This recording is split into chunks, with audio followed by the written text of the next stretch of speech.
We're going to bring them back to the Stone Ages where they belong.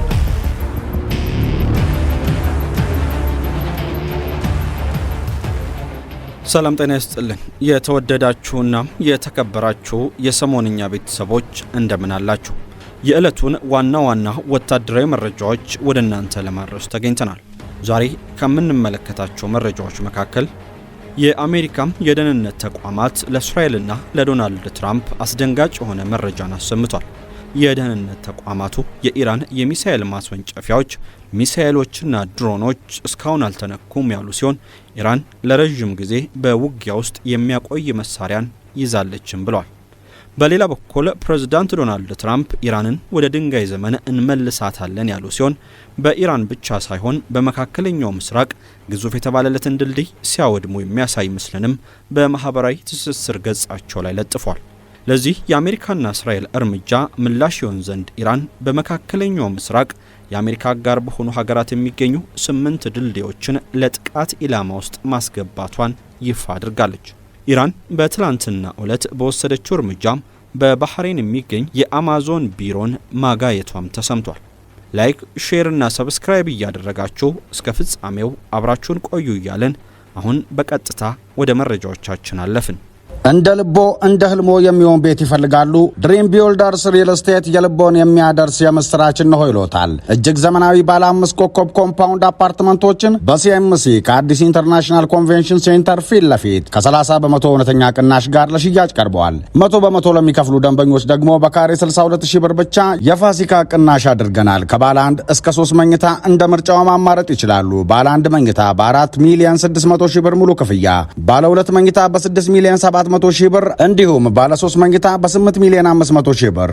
በግንባታ ሂደት ለሚከፍሉ ደንበኞች ያለምንም ዋጋ ጭማሪ በ10 በመቶ ቅድመ ክፍያ ከ620 ሺህ ብር ጀምሮ ቤቶን የራስዎ ማድረግ ይችላሉ። የ50 በመቶ የባንክ አማራጭ የተመቻቸለት ነው። ለበለጠ መረጃና ለሳይት ጉብኝት በ0960785978 ወይም በ0989567681 ፈጥነው ይደውሉ። የኢራን ሚሳኤል አልተነካም። ሲአይኤ በቅርብ የወጡ የአሜሪካ የደህንነት ተቋማት ግምገማዎች እንደሚያመላክቱት ኢራን ከአንድ ወር በላይ ለዘለቀው የአሜሪካና የእስራኤል ጥቃት ባልተበረዘ መልኩ ግማሽ ያክሉን የሚሳኤል መተኮሻ መሳሪያዎቿን ማለትም ሚሳኤል ላውንቸርስና በሺዎች የሚቆጠሩ ድሮኖችን አሁንም በእጇ ይዛ ትገኛለች። እንደ ሲኤንኤን እና አናዶሉ ኤጀንሲ ዘገባዎች ከሆነም ይህ አዲስ መረጃ ፕሬዝዳንት ዶናልድ ትራምፕ የኢራን የሚሳኤል አቅም ሙሉ ለሙሉ ወድሟል በማለት በይፋ ከሰጡት መግለጫ ጋር የሚቃረን ነው። ምንም እንኳን አሜሪካና እስራኤል በኢራን ውስጥ ከ12300 በላይ ኢላማዎች ላይ ጥቃት ቢሰነዝሩም የኢራን የሚሳኤል መተኮሻዎች 50 በመቶ ያክሉ አሁንም ስራ ላይ መሆናቸውን የደህንነት ምንጮች አረጋግጧል። ኢራን ያሏት አጥፍቶ ጠፊ ድሮኖች አሊያም ዋን ዌይ አታክ ድሮንስ በግማሽ ቢቀንሱም አሁንም በሺዎች የሚቆጠሩት ጥቃት ለመሰንዘር ዝግጁ ሆነው ይገኛሉ። በግምገማው ውስጥ ከተካተቱት መካከል በመሬት ውስጥ ዋሻዎች ውስጥ የተቀበሩና በቀጥታ ጥቃት ያልደረሰባቸው የጦር መሳሪያዎች ይገኙበታል። እነዚህን መተኮሻዎች ኢራን ፍርስራሾችን በማንሳት መልሳ ልትጠቀምባቸው እንደምትችልም ተገምቷል። ጦርነቱ ከተጀመረበት ቀን ጀምሮ የኢራን ሚሳኤል ጥቃቶች 90 በመቶ ቢቀንሱም ይህ የሆነው አቅሟ ስለተሟጠጠ ሳይሆን መሳሪያዎቿን ከተጨማሪ ጥቃት ለመከላከል በብልሃት በመደበቋ ሊሆን እንደሚችል ተገልጿል። የደህንነት ምንጮቹ እንደሚሉት ኢራን አሁንም በቀጠናው ላይ ከፍተኛ ቀውስ የመፍጠር አቅም አላት። በተለይም ሚሳኤሎቿም ቀደም ሲል ከነበረው የ2000 ኪሎ ሜትር ርቀት በላይ ተወንጭፈው በህንድ ውቅያኖስ የሚገኘውን ዲየጎ ጋርሺያን የአሜሪካ ጦር ሰፈር ለመምታት መሞከራቸው የአቅሟን አድማስ አሳይቷል። በአጠቃላይ የአሜሪካ የደህንነት ተቋማት ግኝት እንደሚያሳየው ኢራን በከፍተኛ ሁኔታ ብትዳከምም አሁንም ለረጅም ጊዜ የሚዘልቅና አውዳሚ የሆነ የሚሳኤል አቅም መያዟም አሳሳቢ ሆኖ ቀጥሏል። We're going to bring them back to the Stone Ages where they belong. ኢራንን ወደ ድንጋይ ዘመን እንመልሳታለን።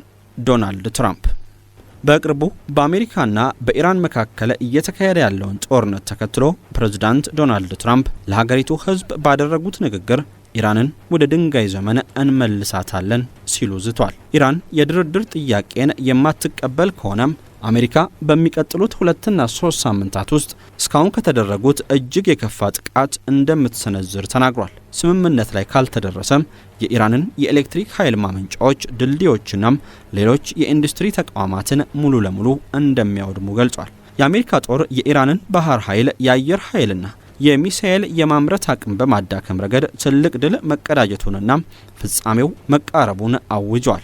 የኢራን ወታደራዊ አመራሮች በትራምፕ ንግግር ላይ ጠንካራ ምላሽ የሰጡ ሲሆን የኢራን ጦር ጠቅላይ ኤታማዦር ሹም ሜጀር ጄኔራል አሚር ሀታሚ አንድም የጠላት ወታደር ከኢራን ምድር በሕይወት አይወጣም ሲሉ አስጠንቅቋል። ኢራን በአጸፋዊ እርምጃ በቀጠናው የሚገኙ የአሜሪካና የእስራኤል አጋር ሀገራት የኢነርጂ መሰረተ ልማቶች ላይ ጥቃት እንደምትሰነዝር ገልጻለች። ይህ ወታደራዊ ውጥረት በዓለም አቀፍ የነዳጅ ገበያ ላይ ከፍተኛ መናወጥ የፈጠረ ሲሆን የነዳጅ ዋጋ በከፍተኛ ሁኔታ እንዲጨምርም አድርጓል። ምንም እንኳን ትራምፕ የኃይል እርምጃን ቢያቀነቅኑም እንደ ኦማን ያሉ ሀገራት በሁለቱ ወገኖች መካከል ድርድር እንዲጀመር ጥረት እያደረጉ መሆኑ ተዘግቧል። አሜሪካ በመካከለኛው ምስራቅ ያሏትን የኤቴን ታንክ አጥፊ የጦር አውሮፕላኖች ቁጥር በእጥፍ ማሳደጓም ለከፋ ጥቃት እየተዘጋጀች መሆኑን ያሳያል ተብሏል። ይህ የትራምፕ ንግግር በዓለም አቀፍ ማህበረሰብ ዘንድ ከፍተኛ ስጋት የፈጠረ ሲሆን በተለይም ሲቪል ተቋማትን ኢላማ የማድረጉ ዛቻም የጦር ወንጀል ሊያስከትል እንደሚችል የሕግ ባለሙያዎች እየገለጹ ይገኛሉ። ኢራን አማዞንን አጋየች። በባህሬን የሚገኘው የአማዞን የአገልግሎት ማዕከል በኢራን በሚመራ የሚሳኤልና የድሮን ጥቃት ጉዳት እንደደረሰበት ተዘግቧል። ጥቃቱ ያነጣጠረው በባህሬን ሐማላ በሚገኘውና የአማዞንን መሰረተ ልማት በሚያስተናግደው የባቴልኮ ዋና መስሪያ ቤት ላይ ነው። የባህሬን የሀገር ውስጥ ጉዳይ ሚኒስቴር እንዳረጋገጠው በጥቃቱ ምክንያት በተቋሙ ላይ ከፍተኛ እሳት ተቀስቅሶ የነበረ ሲሆን በሲቪል መከላከያ ሰራዊት ጥረት በቁጥጥር ስር ውሏል።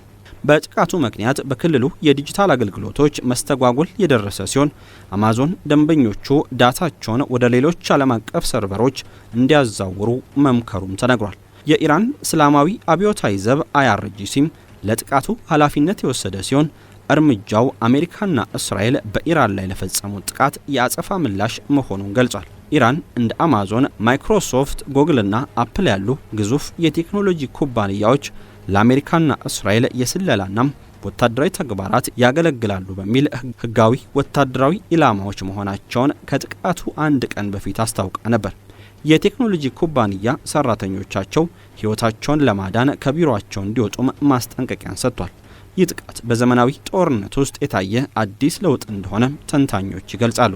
ወታደራዊ ያልሆኑ ነገር ግን ለኢኮኖሚና ለዲጂታል መረጃም ወሳኝ የሆኑ የንግድ ተቋማት ላይ ማነጣጠሩ በባህረ ሰላጤው ሀገራት ላይ ያለውን የደህንነት ስጋት ከፍ አድርጎታል። ጥቃቱ የተፈጸመው አሜሪካ፣ እስራኤልና ኢራን በከፍተኛ ጦርነት ውስጥ ባሉበት ወቅት ሲሆን በኩዌት የሚገኙ የነዳጅ ማጣሪያዎችና የውሃ ማጣሪያ ጣቢያዎችም በተመሳሳይ ሁኔታ ጥቃት ደርሶባቸዋል። እስካሁን ድረስ አማዞን ስለ ጥቃቱ ዝርዝር መረጃ ከመስጠት ተቆጥቧል። የኢራን ትልቁ ድልድይ ተመታ። ኢራን ለጥቃት የተዘጋጁ ድልድዮችን ይፋ አደረገች። ጥቃቱ ያረፈው በኢራን ዋና ከተማም ቴህራንና በካራጅ ከተማ መካከል በሚገኘው የቢ1 ድልድይ ላይ ነው። ይህ ድልድይ በመካከለኛው ምስራቅ ረጅሙ የከፍታ ድልድይ ተብሎ የሚታወቅ ሲሆን ገና ተገንብቶ ሳይጠናቀቅ በጥቃቱ ግማሽ አካሉ ወድሟል። በድልድዩ ላይ በተፈጸመው በዚህ ጥቃት ቢያንስ 8 ሰዎች መሞታቸውንና 95 የሚሆኑት ደግሞ መቁሰላቸውን የኢራን መንግስት ሚዲያዎች ገልጸዋል። ጥቃቱ የተፈጸመው የኢራን ዜጎች የተፈጥሮ ቀን በዓልን ለማክበር በድልድዩ አካባቢ ተሰብስበው በነበረበት ወቅት እንደሆነ ተጠቅሷል።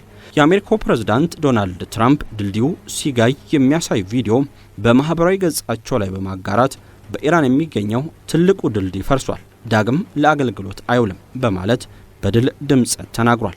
የአሜሪካ የመከላከያ ባለስልጣናት እንደገለጹት ድልድዩ ኢራን የባላስቲክ ሚሳኤሎችንና ሰው አልባ አውሮፕላኖችን ለማጓጓዝ የምትጠቀምበት ቁልፍ ወታደራዊ መስመር በመሆኑም ኢላማ ተደርጓል። ኢራን ጥቃቱን የሞራል ውድቀትና በሲቪል መሰረተ ልማት ላይ የተፈጸመ ወንጀል በማለት አውግዘዋለች። በተጨማሪም ለአጸፋ እርምጃም በአሜሪካ አጋር ሀገራት የሚገኙ 8 ዋና ዋና ድልድዮችን ኢላማ እንደምታደርግ አስጠንቅቃለች። በዚህ መሰረት በኩዌት የሼክ ጃቢር አልሐመድ እንዲሁም አልሳባ የባህር ላይ ድልድይ፣ በተባበሩት አረብ ኤሚሬት የሼክ ዛይድ አልመቃታና የሼክ ካሊፋ ድልድዮች፣ በሳውዲ አረቢያና ባህሬን ሁለቱን ሀገራት የሚያገናኘው የንጉስ ፉአድ ድልድይ እንዲሁም በዮርዳኖስ የንጉስ ሁሴን የዳሚያና የአብዱን ድልድዮች ይገኙበታል። ፕሬዝዳንት ትራምፕ በኢራን ላይ የሚሰነዘረው ጥቃት ገና መጀመሩን ገልጸው ወደፊትም የኤሌክትሪክ ኃይል ማመንጫዎችና ሌሎች መሰረተ ልማቶች ሊመቱ እንደሚችሉ ዝተው ነበር። በኢራን በእስራኤልና በአሜሪካ መካከል ያለው ግጭት ተባብሶ ወደ መሰረተ ልማት ጥቃት መዞሩ በዓለም አቀፍ ደረጃም ከፍተኛ ቀውስ እያስከተለ ይገኛል። ይህ ለውጥ በተለይ በኃይል አቅርቦት፣ በኢኮኖሚና በቴክኖሎጂ ዘርፎች ላይ የሚያደርሰው ጉዳት የከፋ ነው። በአጠቃላይ ይህ የመሰረተ ልማት ላይ ያነጣጠረ ጥቃት ጦርነቱ ከወታደራዊ ግጭት አልፎ የሰላማዊ ሰዎችን የዕለት ተዕለት ኑሮና የዓለምን ኢኮኖሚ እያናጋ ያለ አደገኛ ክስተት ሆኗል።